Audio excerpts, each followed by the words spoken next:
बुद्ध एक गांव में अपना प्रवचन दे रहे थे। प्रवचन खत्म होने पर एक व्यक्ति उठकर खड़ा हुआ और बुद्ध से बोला, बुद्ध, मैंने कई बार आपके प्रवचन सुने हैं। आप व्यर्थ की बातें करते हैं। ना तो आप शास्त्रों की बातें करते हैं और ना ही आप ईश्वर की बात करते हैं।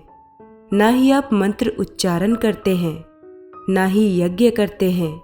जो ज्ञान की बात आप हमको बताते हैं वह तो छोटी छोटी सारी बातें हम सब भी जानते हैं। तो फिर आप क्या खास बताते हैं? मुझे समझ नहीं आता। यह सब लोग भीड़ लगाकर आपके पास प्रवचन सुनने क्यों आते हैं? आप लोगों को भ्रमित कर रहे हैं। आप पाखंडी हैं। मुझे आप में ऐसी कोई बात नजर नहीं आती जिसके कारण लोग आपसे प्रभावित हो सकें। बुद्ध मुस्कुराए और बोले, जैसा हम देखना चाहते हैं वैसा ही हमें दिखाई भी देता है। किसी भी वस्तु की स्थिति देखनी हो तो उसे देखते समय अपने मन के विचारों की मिलावट मत करो, तभी तुम उस वस्तु की स्थिति का अनुमान लगा पाओगे।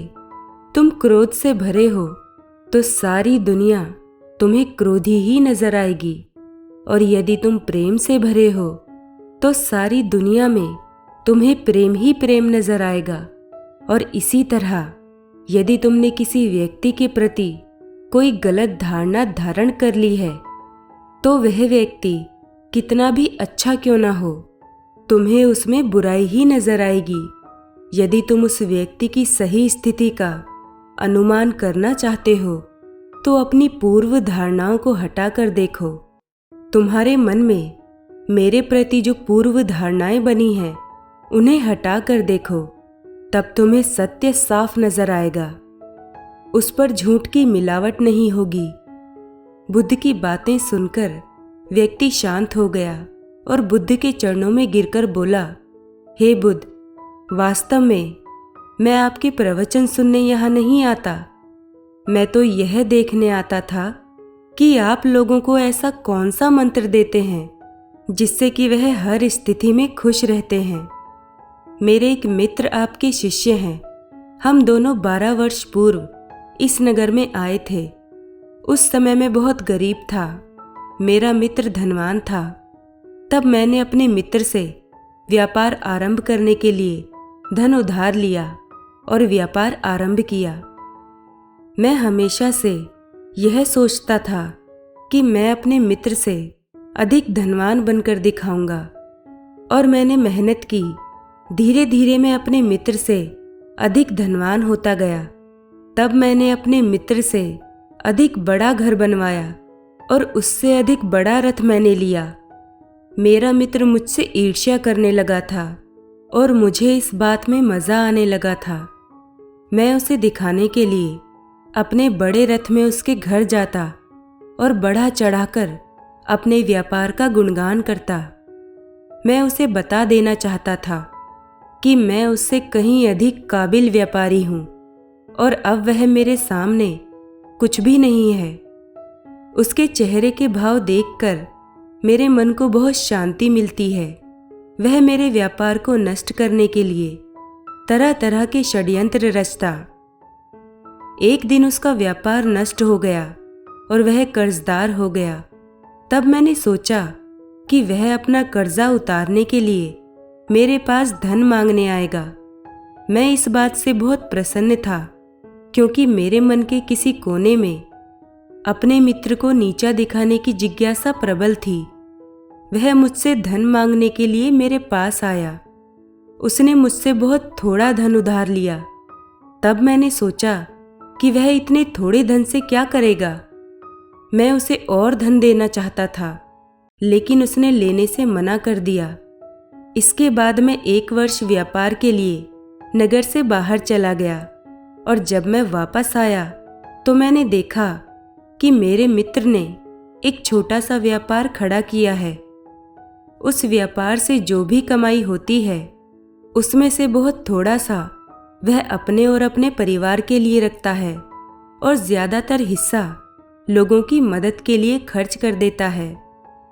मैंने देखा कि सभी लोग मेरे मित्र का सम्मान करते हैं, सभी उसको आदर करते हैं, यहाँ तक कि राजा भी उसे अधिक सम्मान देते हैं। यह देखकर मैं आश्चर्यचकित था। यह कैसे हो गया? तब मैं नए नए हीरे जेवरात लेकर और एक नया रथ लेकर अपने मित्र को दिखाने के लिए उसके घर पहुंचा। मैंने सोचा था कि वह मेरा नया रथ देखकर और हीरे जवाहरात देखकर मुझसे ईर्ष्या करेगा, लेकिन मैंने देखा कि उसके ऊपर इन सब चीज़ों का कोई प्रभाव नहीं हुआ।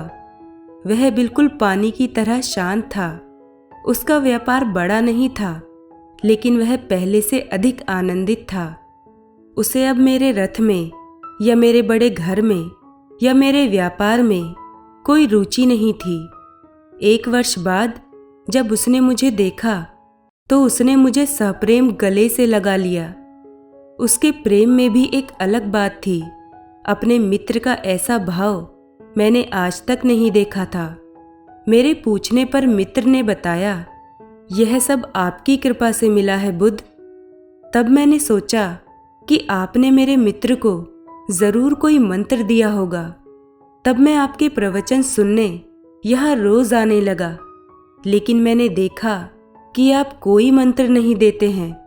यहाँ आए सभी व्यक्तियों को आपके प्रवचन से कुछ न कुछ मिलता है।